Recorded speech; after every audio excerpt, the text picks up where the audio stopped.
جو خوراک کا استعمال ہے، خاص طور پہ جو ذیابطیس کے مرض میں مبتلا لوگ ہیں، میں چاہوں گا ذرا اس کے حوالے سے بھی جو ترتیب ہے، جو اس کا اسکیجول ہے، وہ اس کی نشاندہی کریں۔ اور دوسرا یہ کہ جیسے ہم یہ دیکھتے آئے ہیں کہ بہت ساری بیماریوں کے اندر ایک بڑا سخت پرہیز ہوتا ہے، یہاں پہ کیا صورتحال ہوتی ہے، اور اگر یہ بالکل ٹھیک ہو جانے کے بعد کیا یہ جو نارمل لائف ہے اس کی طرف پیشنٹ واپس آ سکتا ہے؟ یہ بڑا بنیادی سوال ہے جو پوچھا جاتا ہے، فرمائیے گا۔ دیکھیں یاسر بھائی، میں ایک بات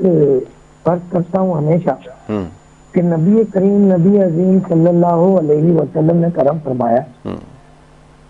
کہ جب بھی کوئی بیماری دنیا میں نازل کی جاتی ہے اس کا علاج پہلے نازل کیا جاتا ہے۔ اب اگر ہم کوئی گڑبڑ کر رہے ہیں تو ڈیفینیٹلی وہ ہماری تحقیق میں،